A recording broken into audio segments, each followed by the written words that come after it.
نحمده ونستعينه ونستغفره ونعوذ بالله من شرور أنفسنا ومن سيئات أعمالنا إنه من يهده الله فلا مضل له ومن يضلله فلا هادي له وأشهد أن لا إله إلا الله ولي الصالحين وأشهد أن محمدا عبده ورسوله صلى الله عليه وعلى آله وأصحابه وسلم تسليما كثيرا كبيرا. أما بعد، موضوعنا maanta waxa weeye الأدب مع الله تعالى. إلهي سبحانه وتعالى إلهي ina abuuray ee boqorka ahaa ee weynaa marnaba ma dhadhaweyn karno mana dhammayn karno xaqa uu inagu leeyahay, laakiin wax ka mida baynu isaga sheegaynaa aadaabta wanaagsan ee sharcigiisa aynu ka helay aynu ilaahay ku weynayn karna subxaanahu wa tacaala. muxuu xaqu inoogu yeeshay, muxuu inaga mudan yahay? aadaabtaa qaar ka mida ta u horeysaa waxa weeye cadamu lishraaki billaahi subxaanah, inaan ilaahay cid kale la barbargelinin. qofka muslimka yacbud allah walaa yushriku bihi axada. xuquuqda markuu ilaahay ka warramayo cid waliba ay leedahay, xaqa uu soo horreysiiyaa waa xaqiisa. wacbudu llaha walaa tushrikuu bihi shay-a. ilaahay caabudo cid kale ha la caabudina, keligii caabuda. aad buu uga cadhoodaa in cid kale la barbargeliyo subxaanahu wa tacaala. xadiid saxiixa wuxuu nebigu inoogu sheegay calayhi الsalaatu wasalaam inuu ilaahay yidhi ana aqna shurakaa'i can الshirk. anigu waxaan ahay dadka wax la wadaajiyo ka ugu qanisan. haddii cidun wax la isugu daro anaa ugu qanisan buu ilaahay ku yidhi xadiidka isaga xadiid اlqudsiga ah. waayo aniga iyo ciddii wax la isugu kaayo daray waan uga tagaa un anugu. ma yaqaano ilaahay nin geeliisii la qaaday falladho gol, ma yaqaano ku qabso ku qadi mayside. laakiin haddii isaga iyo cid kale wax la isugu daro taraktuhu wa shirka, qofkaa kale uga tegaya. wax baahiyo haysaa ma jiro ilaahay subxaanahu wa tacaala. sidaa daraaddeed ayaa mar walba ay tahay cibaadadeenna inaynu barax tirno, aynu saafi ka dhigno. aad buu ilaahay ugu aayaadka ka warramaya shirkiga iyo gaalnimadu ilaahay diidayo, aad bay u badan yihin. waxyaabaha ilaahay uu xaq inoogu leeyahay waxaa ka mid ah ikhlaasu lcibaadati lilaah. kolkaynu caqiidadeenna iyo waxaynu rumaysanay ilaahay saafi uga dhigno ee qalbigeennu keligii uu ku jahaysan yahay, waxaa lagama maarmaana cibaadadaynu ilaahay caabudayno iyaduna inay saafi tahay. cibaadaduna dee way noocyo badanta oo noloshaada gebigeedaad cibaado ka dhigi karta, xataa almubaaxaat, xataa wixii mubaax ahaa. marka ikhlaaskuna waa shay-un asaasiyun liqabuuli اlacmaal. camalada marka la aqbalayo gundhig buu yahay, gundhig waa seeskaa guriga loo dhigo oo kale. sidaa daraaddeed baa aanu ilaahay aqbalaynin min alcamali ilaa maa kaana khaalisa liwajhi. camalka isaga keligii u gooni unbuu aqbalaa. marka waxyaabaha camalada dadka ka fasaadiya ka khariba waxaa ka mid ah istusnimada iyo isbaqashiinta iyo annawaykan iyo is-aragsiinta. macnaheedu waxa weeye qofkani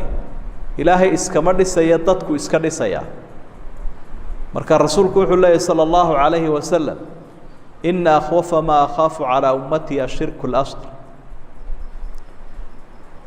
ummaddayda waxyaabahan mustaqbalka uga cabsanaya waxaa ka mid ah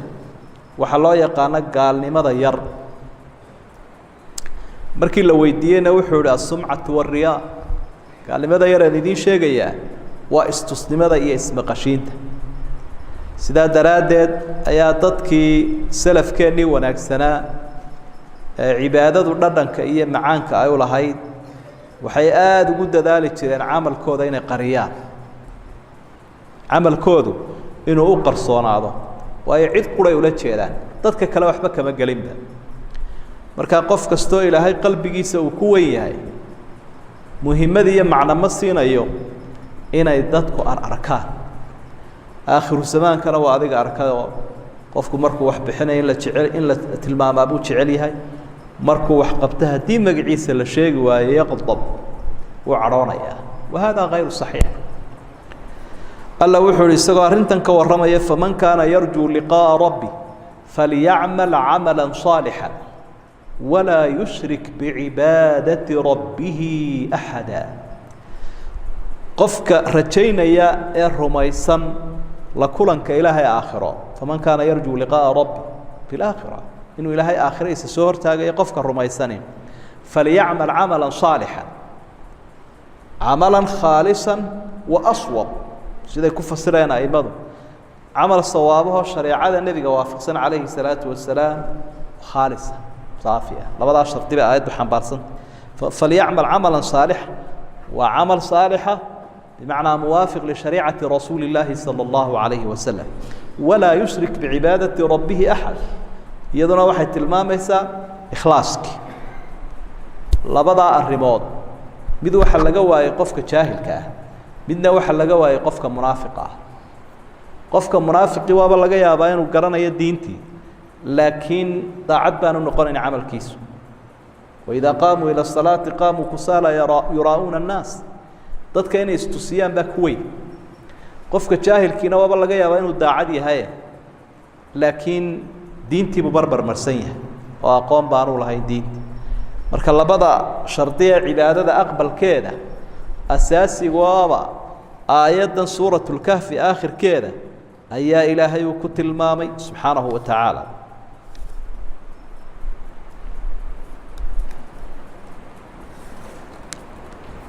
waxyaabaha ilaahay lagaga edabsanaya waxaa ka mid ah muraaqabat ullah muraaqabat ullah فالله سبحانه مطلع على جميع خلقه خلقه سودان إلهي وإيجيا وأركيا يرانا ويسمعنا ويعلم ما في أنفسنا وإن أركيا وإن مغليا وحوجي هي قلبي جينا والله يحول بين المرء وقلبه إلهي قفك يا قلبي يسوكك لا دحجرها محايا ليت قلبي يسقى أبو ريبة قلبي يا هجا يهو جامية دي إلهي سبحانه وتعالى sidaa daraaddeed qofka muuminka ahi mar walba wuxuu dareensan yahay inuu ilaahay arkayo oo uu eegayo oo uu dhow yahay oo aanu ka maqnayn nebi maxamedna calayhi salaatu wasalaam ummaddan markuu rabaynayay ee ilaahay uu ku xidhaya subxaana wa tacaala mucallimu lbashar waxa uu ka dhigay ixsaankii an tacbud allaha kaannaka taraahu fain lam takun taraahu fainahu yaraak ilaahay u caabud sidaad arkaysoo kale bal ilaahay weynaa odisha ku haysa ka war sidaa waa inaad u caabudda haddii aanad heerkaa gaadhsiisnayna ogow inuu isagu ku arkayo marka adigoo ilaahay caabudaya oo og inuu ku eegayo dee xawilnaan maysid macnaha bixi maysidoo meel kale meelaha iska egeegi maysidoo bakhaarkii ka fikiri maysidoo gooraad faatixa akhriday waxaasi maya ilaahay baad usoo jeedaa wuu ku arkayaa baad leedahay adiga kaa qarsoon laakiin isagaa ku eegaya ka xishood ha ka sii jeedsana ilaahay oo hortaaganta subxaana wa tacaala marka waxay culimadu tilmaamaan shay loo yaqaano wasaa'ilu lmuraaqaba waa inaad ogaataa indhaha ku eegaya yowma min alayaam kabaradoodu intay ku qabatay kadib lagugu soo dallici doonay dib loo soo celin doonaan dadku had iyo jeer hadda casrigan aynu joogno waxaa la isticmaalaa waxaa la yidhaahdo riqaaba almuraaqaba fi ariiq waddada ayaa kabarada lagu xidhaa darawalku isku si uma socdo markuu og yahay dariiqaasi inuu muraaqab biraadaar uu yahay mid kabarada ku xidhan yihiin oo qofka socodkiisa eegaya inta uu inuu khilaaf sameeyey in kale marka aad bay u dheereeyaan ay ogyihiin kabarada inaanay meeshan ku xidhnayn darawalintu markay ogyihiin dariiqa in kabarada ku xidhan yihiin aayar bay socdaa wax jiro weeye markaa qofka ogsoon in kabaradii ilaahay ahayso dee ma faas ma noqonayo foolxumana ma keenayo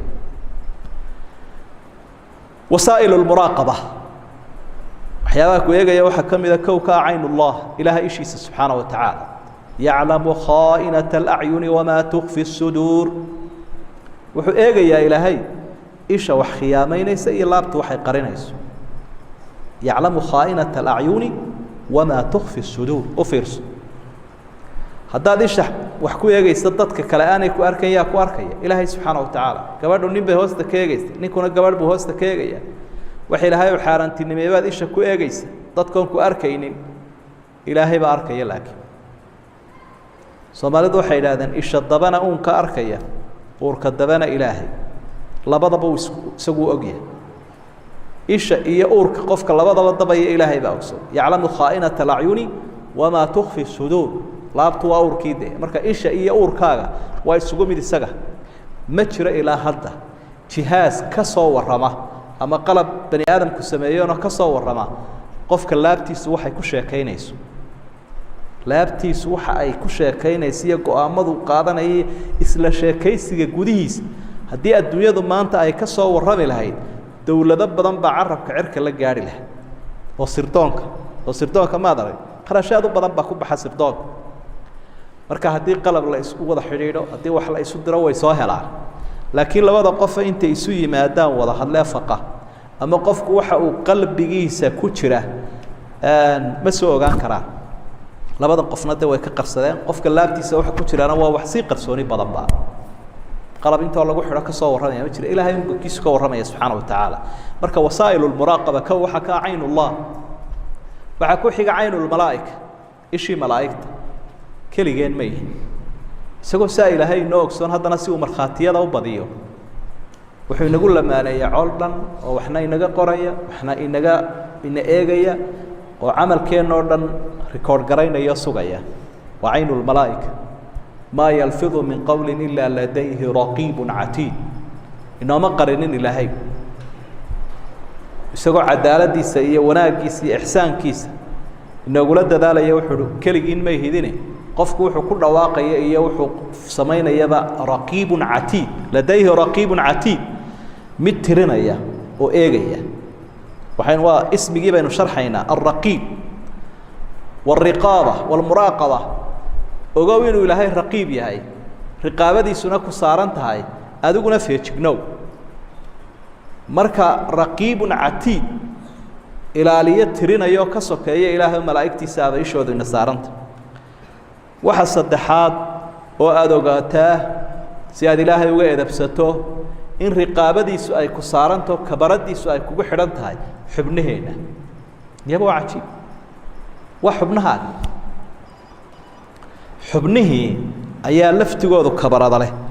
oo ay ku haysaa kabaradooda ilaahay baa ka warramay aakhiro xubnahaasi siday ugu markhaati kacayaana wuxuu yiri al-yawma nakhtimu ala afwaahihim اليوم نختم على أفواههم وتكلمنا أيديهم وتشهد أرجلهم بما كانوا يكسبون ما أنت بقول هاي المال ما يسكم أنا ما أنت قيامها قفك وحلا حلا يا أفكيسي يا أدمديسي يا كعمهيسي يا حبنيسي على حلا نختم على أفواههم له أفكو ذي على حلا يا وحنا الله الله يا حبنيه كعمه عجيبة هذا أنت أفكي لتشوتشيو نقنق لهاي بنت شيء يا وح هذا يا حبنيه بهذا يا كعمي ويهذلين عجيه ويهذلين حب ولباء وحي وقبطي بهذا كبرت بهاي كحرة كاسو صوت الله يا وحلي أنا وحساس سمي هبل وحسو يقول سمي هبل وحسو يقول سمي مركا أفكي بعدي بهذا يا وحرنا يا فبعدا وسحقا لكن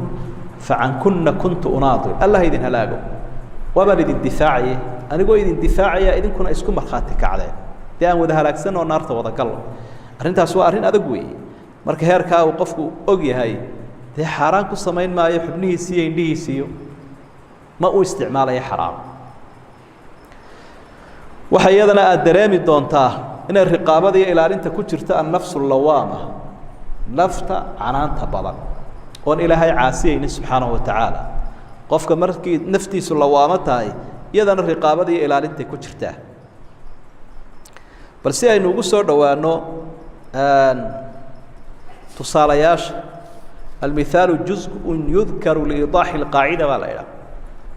تصاله وحويان ورك لا يسوي شيء يا وحسي عداية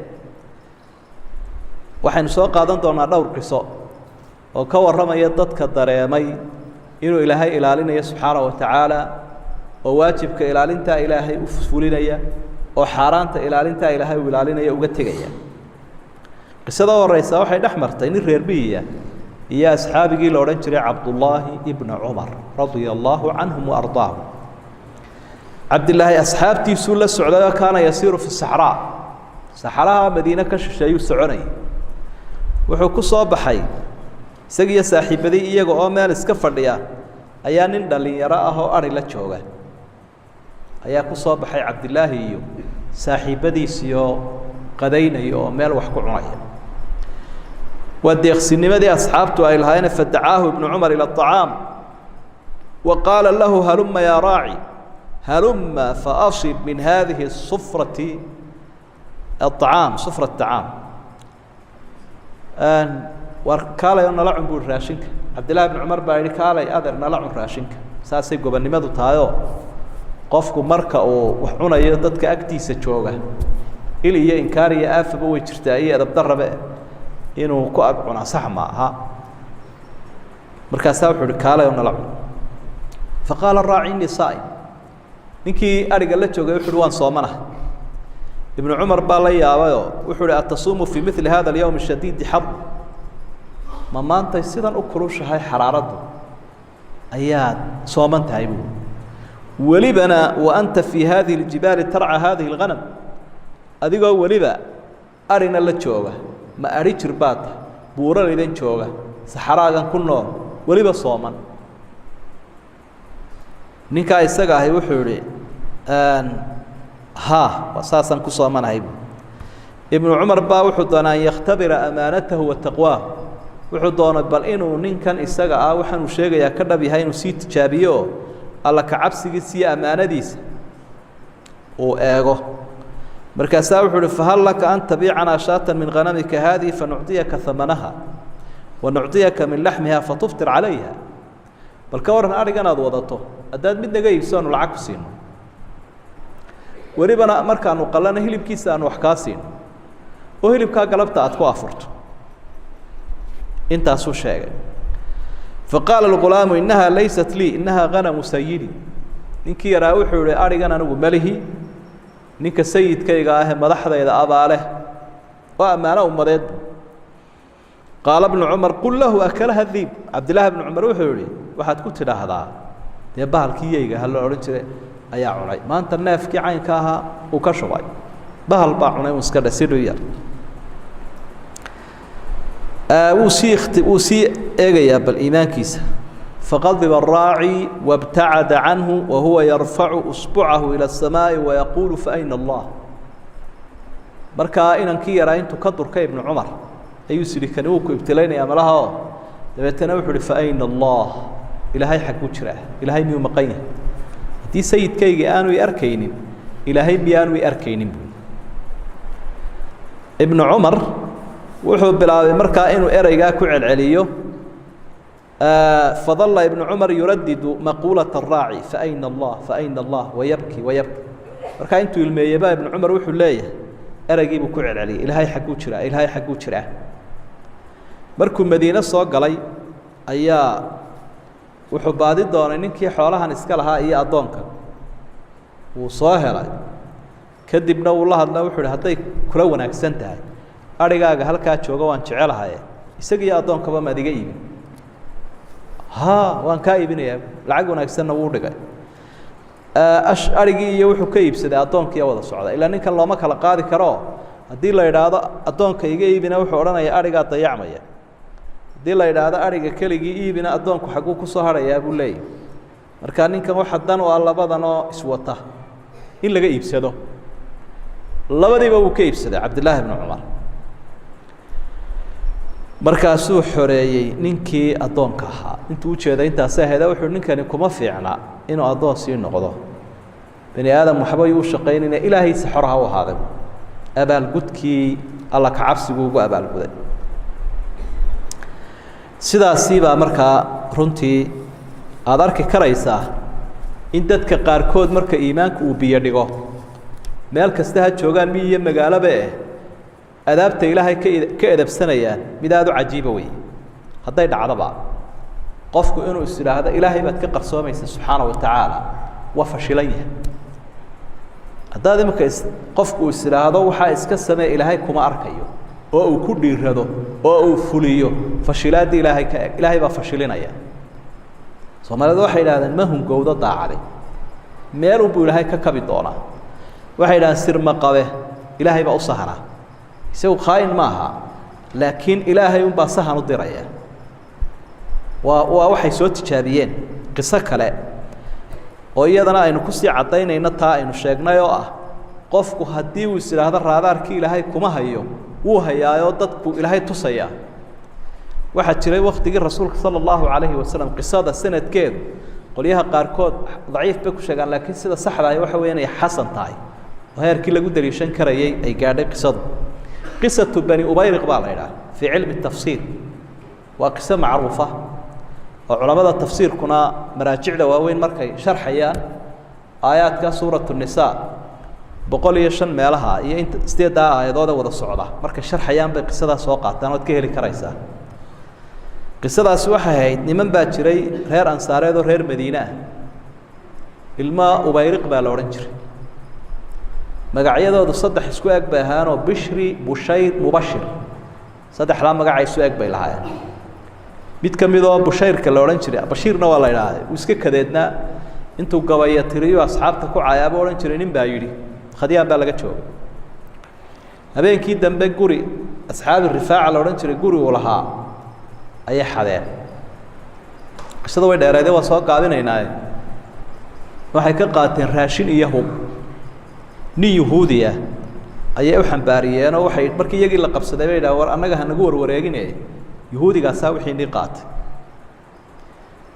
kadibna ninkaasiiba ay eedeeyeen qoladii waxaday ninkii baa la tuhmay inkastoo la xukumin waa tuhmaadii xaggiisa u jeesatay asxaabigii rifaacana wuuba iskaga hadhayba hubkii iyo raashinkii laga xaday laakiin ilaahay subxaana wa tacaala aayaad buu soo dejiyey uu ninkaa yahuudigaana ku beri yeelayo isla markaana munaafiqiina uu ku eedaynayo iyo ciddii u yara janjeersatayba nebigii asxaabtii cid walba waa loo digay sidaasaana qisadii ay ku fashilantay oo markii dambe lagu ogaaday cidda waxada inuu ahaa ninkii bashiir la oran jiray quraankani markuu soo dego firdhaday maka iyo xaggaas uu cararay gabadh buu marti u noqday iyadiina waxa uu gabiyay xasaan bin thaabit tiina way sii eriday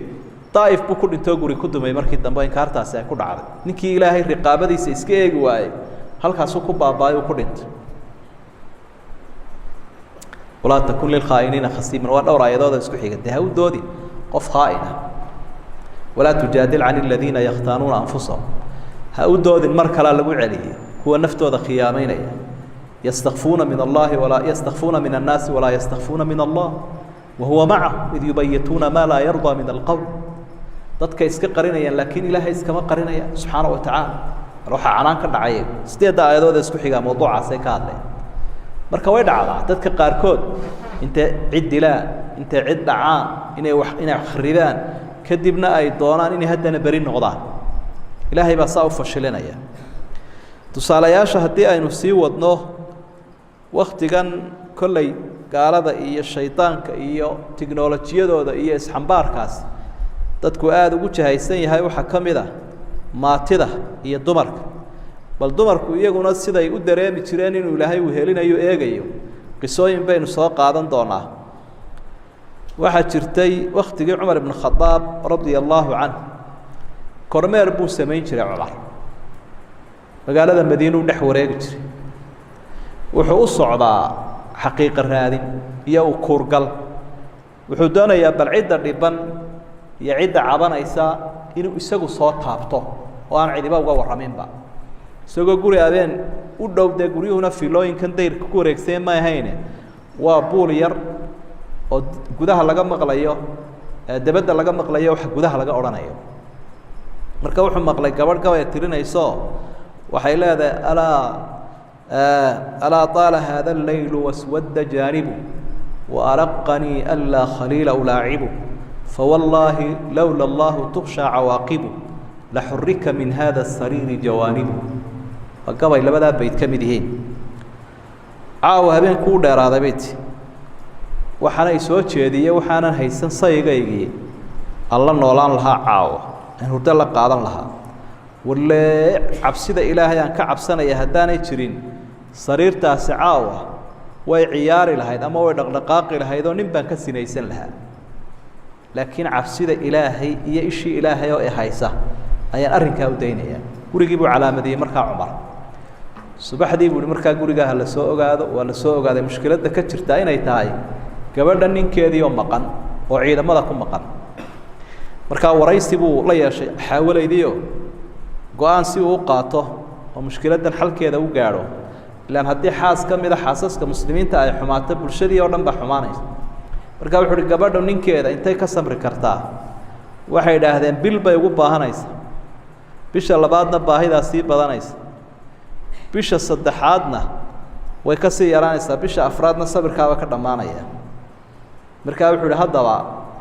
muddo kooban buu qabto 3 bilood 4 bilood muddo cayiman buu qabto wuxuu ihi ciidamada ha la soo kala bedela muddada ay gabadhu ninkeeda aanay ka samri karayn markuu ciidanka ninku inta in leeku maqnaadaha la soo celiyo cid kale ha bedesho go'aankaas uu qaato marka waxa loo baahan yahay gabadha ninkeeda uu ka maqan yahay inay isha ilaahay iska eegto subxaanahu wa tacaala taan illahayna waa sidoo kale ixtiraamkiina ay ogaato ka dhaxeeyay iyadii ehelkeeda waxaa kaloo aynu tusaale u soo qaadanaynaa asxaabigii la odhan jiray nucmaan ibnu bashiir hooyadii ayaa la hadashay aabbihii bashiiroo waxay ku tidhi inankayga nucmaan waxaan doonaya inaad ina wanaagsan weeye wax siiso wuu siiyo addoon buu siiyey dib bay u shakideen markaa waxay tihi war waxaan ka yaabayaa dee ori labaad baan ahaayo in malaha xinkii iyo waxay qaadeene bal inuu inoo xalaal yahay iyo in kale xaaraan unbaa inoogu darane iyo inuu ilaahay inoogu cadhoodee soo weydii nebiga qisada marar badan baa aragteen laakiin sababteedaa u baahan lasii fahmo xaaskaa waxay tihi bal soo weyd nebiga markhaati uga soo dhig iyadu markaa waxay uga jeedaa bal inuu nebigu diido iyo inuu fasaxo waa laga yaabaa inaad mararka qaarkood marka qisada la fasirayo dadka qaarkood ay ku fasiraan ku sii adkee bay lahayd culimadu waxay leeyihin ku sii adkee may lahayne iska hubi bay lahayd dee markii nebiga u geeyuu yihi inankaygan waxaan siiye deeqdan ee ka markhaati haw nebigu waa kii soo celiyey ee mar haddaanad carruurta wada siinin waa celis way aqbashay taasay iska hubinaysa marka waa laga maarmaan ruuxa dumarka iyo dumarka la wada qabaa isii iyo idhiib iyo intaydii meeday un inaanay ku adkaysanine ay eegto horta waxaan ilaahay raalli maka yihi waxaan ma cadaalad darra ma jawr baa waxaanaad qaadanaysaa muxuu yahay qiso kale iyaduna waxay ka dhacday sacuudiga ahayd wakti fog may ahayn gabadh baa ninkeedii jeclayd gabadh laakiin waxay diin laho aada wanaagsan gabadhaasi ninkeedii wuu guursaday waxay ogaatay inuu guursaday marka marada madaxa kumay duubanin sida dumar badani sameeyaanoo may hinaasine ninkiibay daba gashay oo waxay soo ogaatay xaaskiisa labaad meesha uu galo shuqad halkaas bay ku ogaatay inuu xaasku galo soo waraysatay oo magaceediina way heshay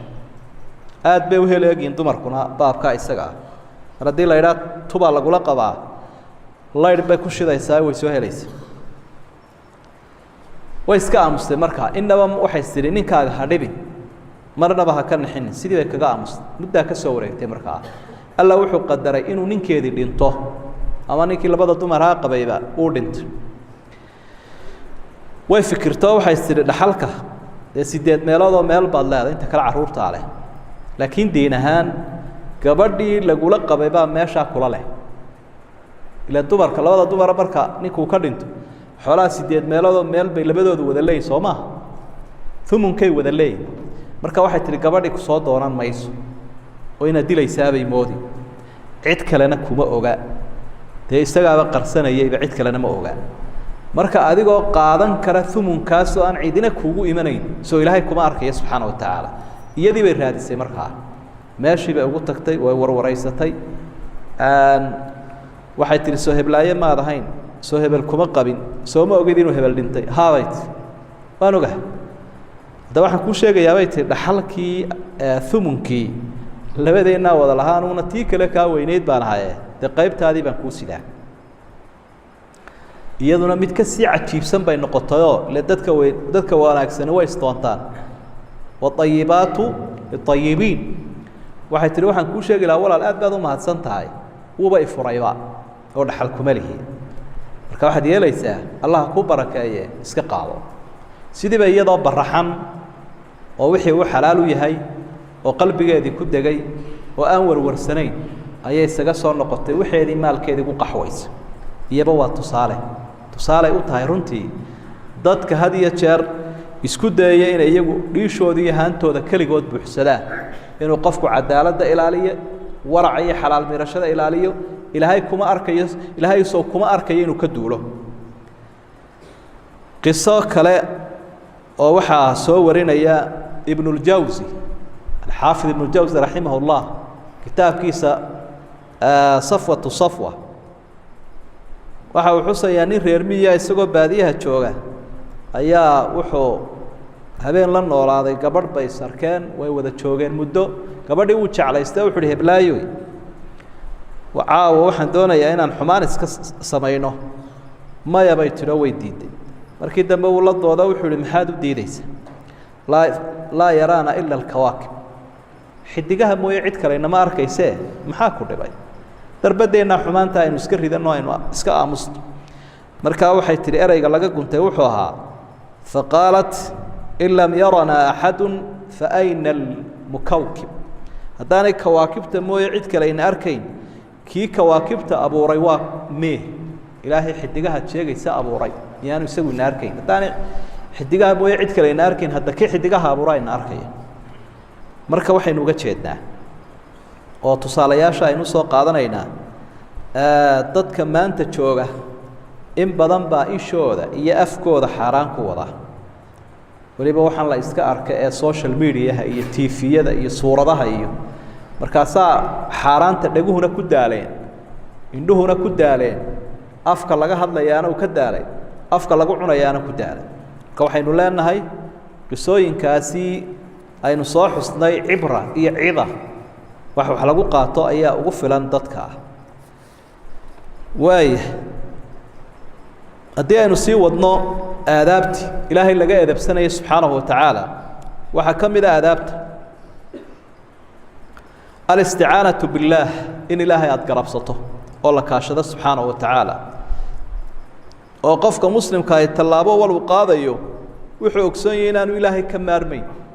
awood kasta ha lahaado adduun kasta ha lahaado ruknigiisa iyo tiirka u weyn u cuskanayaa waa ilaahay qul illaahuma maalika almulki tu'ti lmulka man tashaa watanzicu lmulka miman tashaa watucizu man tashaa watudilu man tashaa biyadika alkhayru innaka calaa kulli shayin qadiir awooddu saasa ilaahay ugu ururta waxna la-aantii ma dhaqaaqaan waidaa sa'alta fasal illaaha waida stacanta fastacin billaah qofka markuu nebigu la hadlaya calayhi salaatu wasalaam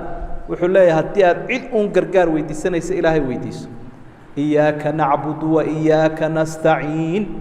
maalin walba iyo habeen walba taasaynu ku celcelinayna markaynu tukanayno wa iyaaka nastaciin keligaa baanu gargaar kaa doonaynaa maxaad gargaar uga doonaysaa dee waanaad ka maarmay marka waxaad ogsoon tahay cid walba inuu kaaga dhow yihi ilaahay siyaabahaynu uga edabsanayna waxaa ka mid a maxabatullah inaynu jeclaano jacaylaan iska sheegasho ahayn jacaylaan afka uun ahayn laakiin jacayl dhaba والذيina aamanuu ashaddu xuba lilah ilaahay baa wuxu uhi mu'miniintu jacaylka ilaahooda jecel yihiin ayaa ka weyn oo ka mudakarsan jacaylka cid waliba sheeganaysa inay ilaahayda jecesha dad baa yidhaahda ilaahyaasha iyadaanu jecelna ka dhab maaha haddii la idhaha u dhinta way iska tagaan haddii la idhaha gaalka ilaahaaganaad jeceshahay u kaalayo u dhimo uma dhimanayo laakiin muuminku ilaahiisa iyo amarkiisa uu dhimanaya waxaa ka mida markaas maxabatullah maxabadu waa maxabada loo yaqaano almaxabatu اlikhtiyaariya maxabada doorashada aw almaxaba alitibaaciya ee qofku uu naftiisa waxaan ku qasbayo ku dirqiyayo وحكمذا سيابها إلهي نوجا يدبسنا سبحانه وتعالى تعظيم شعائره دينتي سعلامين كواوين إلا ذهين وينينه ومن يعظم شعائر الله فإنها من تقوى القلوب وقتك قالقا يقوبها مقدسات كان سيدا حرمين كوكلا يدين إلهي أسل كذا سيدا قرآن كوكلا وحيابها صار حذو وينينيس وحذو وينينيس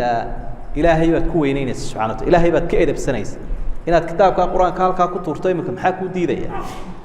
وكلا دوي بوق هالكاس أفعرب القرآن يسجع وكلام كإلهي إلهي بتكئد بسنيس سبحانه وتعالى وحيابها أينو إلهي كجاد بسنة إنه حكم إذا الغضب إذا انتهكت حرمات الله إنه عرانه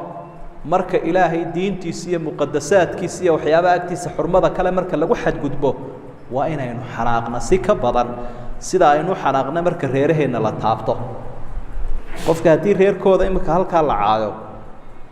عركاسو مريا قول الله ذو كحن بين يا بدبو سوق هذا يا تي فيجي إذا عطوا مك الدفاعية وكهذا يا مركا إلهي سبحانه وتعالى هدي دينتي سلعايو رسولك العايو صلى الله عليه وسلم هدو دي وايو أو دمقن وايو ما تأدب مع الله إلهي كما يدب سنه سبحانه وتعالى مركا تاسي غير ذا قفك قليسا وحي شيغيسا إلهي وقلبك سكوين وحكم ذا وحيابها مقدسات أن إلهنا الأدب مع الله التوكل على الله إنه أدون إلهي تلا صارته حتى أدونك طلابه قاضي إلهي تلا سارن وايو إلهي كمو إذا بسنن لكن وحو سؤال من سين ويها اسكفلانه ومن يتوكل على الحي الذي لا يموت إله آن بنين غيري كو إيمانين إله تلا صارو ومن يتوكل على الله فهو حسب إن الله بالغ أمري إلهي وان كفر الله يقول قفك إتلا صارته وان كفر الله مرنا قرب يقاشان يقواي مايو نبي محمد عليه الصلاة والسلام يسقط ضدك كو أبابو ليين إلهي تلصارتان وحولي لو أنكم توكلون على الله حق توكله لرزقتم كما ترزق طير تغدو خماصا وتروح بطانا حديث كي صحيحة هدا إلهي تلصار الله يدين الرماء وديبن الله يدين تلصار الشربة وحيدين أرساق لها سدو شمبرها وارساق وادي أركيو حيوانات انتو هذا بدن كيد ملاه شنida iyo aborka iyo quraanjada iyo waxyaabo noocaas ah la tilmaamay inay gabigoodaba kayd leeyihiin shimbirtana waxay kala haysaa buu nabigu leeyahay subaxdii iyadoo gaajaysa galabtiina waxay imanaysaa iyadoo arsaaqadeedii ilaahay ka soo qaadato dharagsan saasun buu idin arsaaqi lahaa macnaheedu maaha in sababta la iska daayay iyo shaqada iyo dhaqdhaqaaq waayo shimbirtan uu nabigu inoo daliishaday may fariisanin buulkeedii iska may fadhiin way shaqo tagtay ilaahay way tala saaratay laakiin shaqo tag bay samaysay marka adoo shaqo tagaya awoodaada ha cuskan ummad kale ha cuskan laakiin ilaahay cuska subhanahu wa ta'ala ya razzaq bad leedahay markaad kala hayso allahumma barik li ummati fi bukuriha ilaahay kala ay barakah ilaahay baad carabka saaraysa marka ugu horeeyo adigoo adkaartii guriga markaad ka baxayso si akhriyay kolkaasu ayaad ilaahay ka edabsatay subhanahu wa ta'ala oo aanad weydaaranin وعكمل السيابة إنه إلهي وجد بسنة الرضا بقضاء الله وقدره إنه آمنه وحو قرشية وحو قدره إنه كقنا عنه ووحكست أرع وحيكون بيران كران مركز إلهي حقي سأكتو ترى هذا والله إلهي كامهيلين إلهينا كما ظلمين وحننا وحو لو سيه آن وجين معها إسجا قدره يكون قرشية أذان أوركه يبقى صابحين بعض وبدنا سطيبا culayskii ku fuuli lahaa iyo ciriirigiiba ka degayba waxa la aaminsantahay sidan ilaahay uu sheegay imtixaan inuu joog uu yaala adduunyada qof balaay haday ka maqant qeyrkaaba ku maqantay haday qeyrka ka maqantayna aday kugu maqant alla wuxuu wala nabluwannakum bi shay'in min al-khawf wal-ju'i wa naqsin min al-amwali wal-anfusi wath-thamarati wa bashshir as-sabirin الذين إذا أصابتهم مصيبة قالوا إنا لله وإنا إليه راجعون أولئك عليهم صلوات من ربهم ورحمة وأولئك هم المهتدون وسيد إلهي اللوغة إذا بسيدة مركي مصيبة نعضو ilaahay wuxuu leeyahay dadkii isagoo toos noola hadlaya waan idin imtixaani doonaa waxaan idinku imtixaanayaa cabsi iyo caydh iyo cudurro yimaada caruurtoo dhimata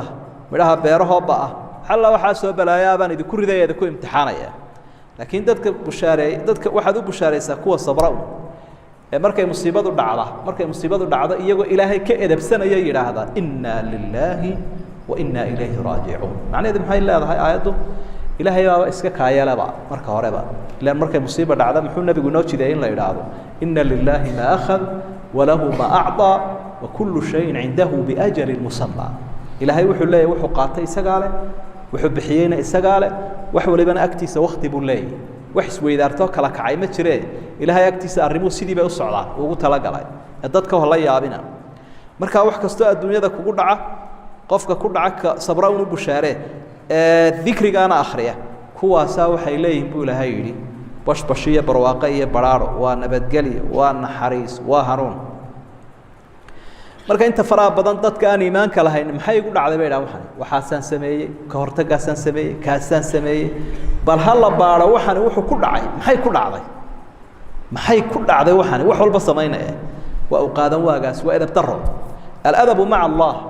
ilaahay in laga edabsado waxaa ka mida aadaabta alxalfu billaah laa bigayri in keligii lagu dhaarto oo aan cid kale lagu dhaaranin maxaa sababaya taa waxaa sababaya ciddaad ku dhaarataa waa cidda agtaada ugu weyn ee ku xidhi karaysa ku joojinaysa cidda agtaada ugu weynina waa inay ilaahay noqotaa subxaana wa tacaala qofku shayga uu ku dhaaranaya waa waxa agtiisa ugu miisaan badan ee ugu qadarin badan ee aanu dhaafi karaynin kaasaa uu ku dhaartaa marka ilaahay weeye kaasina qofka muuminka ah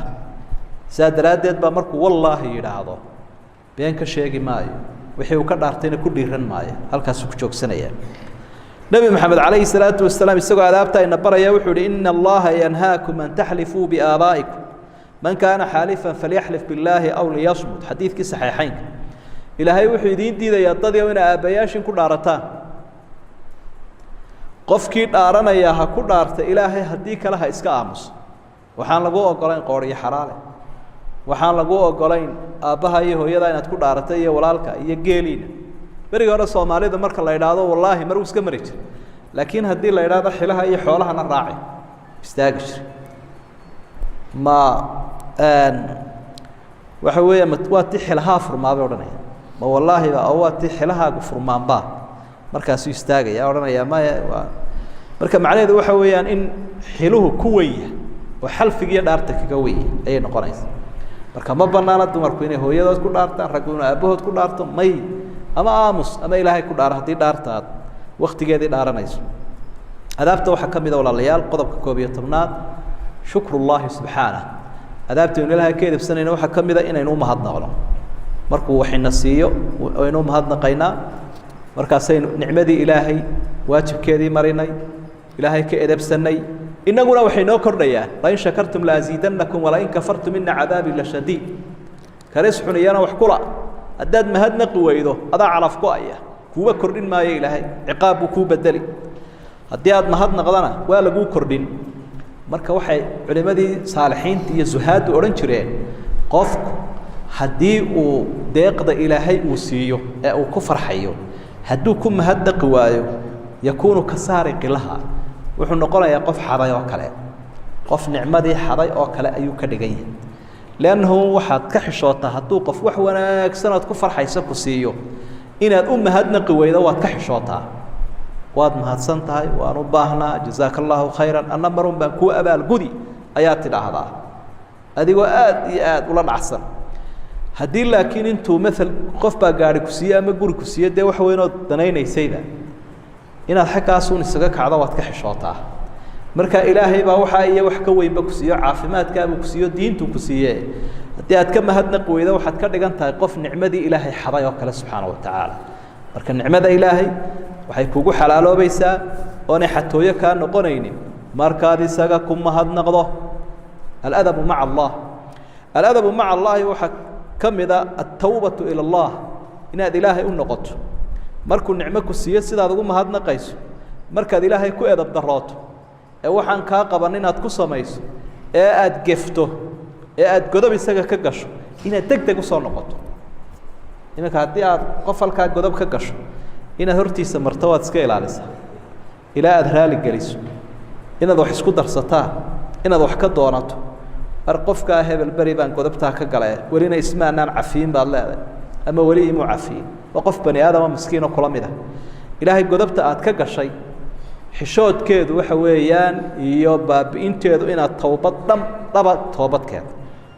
taasuu mar walba inagu celceliyaa qur-aanka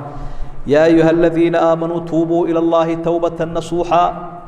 casaa rabbukum an yukafira cankum sayi'aatikum wayudkhilakum jannaatin tajri min taxtiha alanhaar tuubuu ila allahi towbata nasuuxa ma ka maarmaya addoonku ilaahay meeluu ka qabtana ma hayo hadduu edab daroodu anshax darro sameeyey oo uu gafay adabta wanaagsani waxa weeye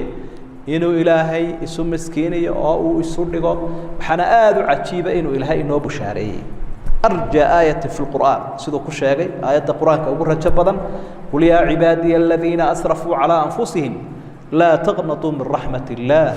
ina allaha yakfiru dunuuba jamiica fariintaa iga gaadhsii buu ilaahay nebi maxamedow waxaad ku tidhaahdaa addoommahayga gafay kuwii gafay buu ilaahay leeyahy addoommahayga waabay gafeenba hadda addoomahaygana wuu leeyahay waa bushaaro weyn waxaad u sheegtaa laa taqnatuu min raxmat illaah ilaahay naxariistiisa ha ka quusanina ilaahay uma dhaqmo sida bani aadamku u dhaqmo haddii aad tidhaahdo dadka qaarkood icafi waxaa laga yaabaa inuu idhaahdo ku cafiyi maa ilaa aan kaa argoosto ninkaaga waxaa igu sameeyey baan cafiyaya oo afka buuro xaggaa kaaga dhaqaaqo ilaahay wuxuu leeyahy laa taqnatuu min raxmat illah ina allaha yakfiru dunuuba jamiican dunuubtoo dhan ilaahay u dhaafa bima fiiha alkufr washirk gaalnimadiina ha ahaatee wax dembiyahoonu ilaahay dhaafin ma jiro haddaad tidhaahdo dunuubta qaar ilaahay ma dhaafo waxa weeye nusuustan aad ka hor imanaysa watuubuu ila allahi jamiica ayuha almu'minuun lacalakum tuflixuun u israaciye ilaahay wuxuu leeyahy sidaa u dhan tihiin ilaahay u toobadkeena dadkii ashahaadanaya islaamka haayow si aa u liibaantaan الرسول المعظم صلى الله عليه وسلم رسول كأني قال هذا وحلي أيها الناس توبوا إلى الله فإني أتوب إليه في اليوم 100 مرة حديث صحيحة على معنى الحديث تدي إلهي وصور نقطة كمان ما رميسان ما الكلمة تجيسان عد كلا الدم بدافك ما هيصه ومن يغفر الذنوب إلا الله إلهي ما يعد كلا الدم ما ضعف أنا جاي أنا بقول شير مالنتي إلهي وتوبت كنا وردي النبي عليه الصلاة والسلام صباح دي قلبتي أياوحها كان يستغفر 100 مرة وقال شير بكعني أستغفر الله وأتوب إليه أستغفر الله وأتوب إليه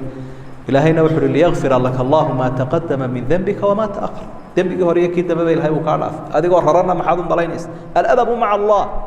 وحكم إذا أنا إسكحن بارسنانين وهدب الذنوب تادا إيه حشوتو دسلي أبطو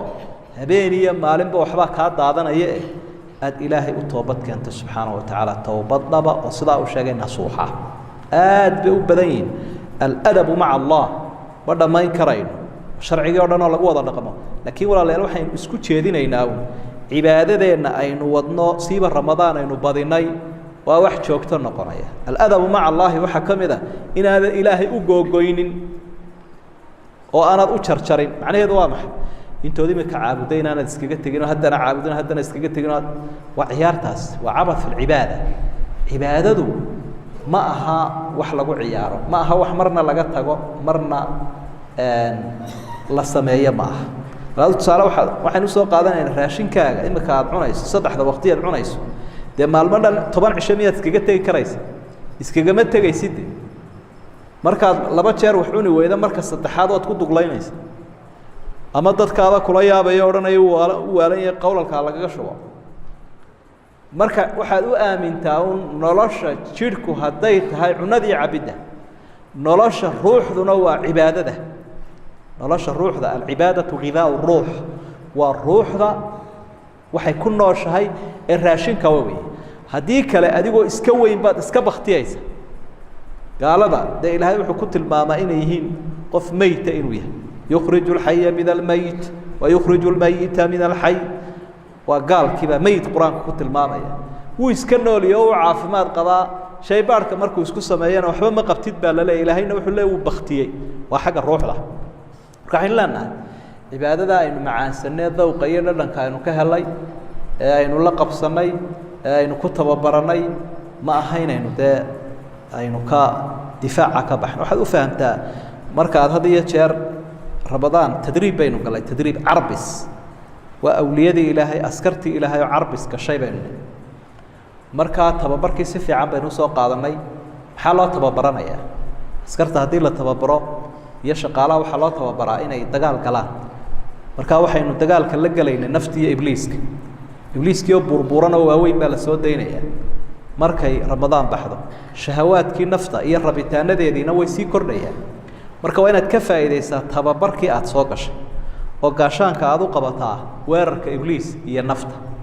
haddii kaloo ninkaagii lasoo tababaray ee ramadaan lagu soo tabcay ee isagana wax badani uu ka baxay lagaa guulaysto lagula soo kaco oo lagu jabiyo colfa shilmay dheh tababarkaagiina waad ku khasaartay ciddii ku tilmaantay ku hagaysayna dee maaragtay waad ka abaalka dartay marka waxaynu leenahay meesha weerarkaasaa loo socdaa ilaa inta la dhimanaya adduunyada lagu jiro cadowga u weyne cadowuna laduud cadowga ugu adage ee cadow walba isxambaarka ayina dabada ka soo wada waa ibliis marka ha ku talagelin inay wadadu bannaan tahay tababarka aynu ka faa'iidayno tacabkana yaynaan khasaarin ilaahayna aynu ka edabsanno cibaadadiisana yaynaan googoos ku wadin shaqooyinka adduunyadaba waa lagaa eraya haddaa laba cishana shaqada timaado labana iskaga tagto labana iskaga tagto markaasaa laba digniinood intoo lagu siiyo ayaa lagu faslinaya cala tuul waa lagu erayaa mid shaqaysanaya meehida magaalaysaa lagu leeyahay markaad shaqadaadu joogto noqoto haynoo ahaato iminka waad iska ciyaaraysaa in lacag doona meehide abaalmarin iyo jaa-isad iyo macaash midna ma doonaysa ayaa lagu leeyahay iska tag marka hadday dadku diideen xuquuqdoodii in sidaa loo jarjaro ilaahay xaqiisii maxaad u malaysa marka aan ka xishoonno ilaahay camalkeennuna joogto ha noqdo ha daa'imo aadaabtaas 13 qodob iyo qisaskaa kooban ee aynu kusii iftiiminaynay ayaynu ku soo gaabinaynaa waa saacad 5 labaynu wadnay haddii in su-aalahay ay jiraanna waynu raacin doonnaa in sha allahu tacaala wahada ma aquluhu waastaqfiru allah wassalaamu calaykum waraxmat ullaahi wabarakaatu وتقبل الله منا ومنكم صالح الأعمال والدكنا الله ضاف عبادة الله ينقى أقبله رمضان تتهذا كلا نبتقلي الله ينقى قارسي انت لمتنا الله نحرست عدة حنوصنا يسير عذرك عافي ماذا الله يبدله ضد بدن بقى فرهيم إن صافر عافي ماذا الله يبدله عافي ماذا الله يبدله عسي شرفنا الله ينسيه قف ولبوحي وكعبنا يا الله كتل قاضو muraadada khayr lana Allah inoo dhameystiro waxaynu haynana Allah inoo barakeeyo dadka muslimiinta ee caalamka joogana dhibka Allah ka dulqaado nasrigiisa Ilaahay siiyo qulubtoodana Allah isu jeediyo sallallahu wa sallam wa baraka ala nabiyina Muhammadin wa alihi wa sahbihi wa sallam subhana rabbika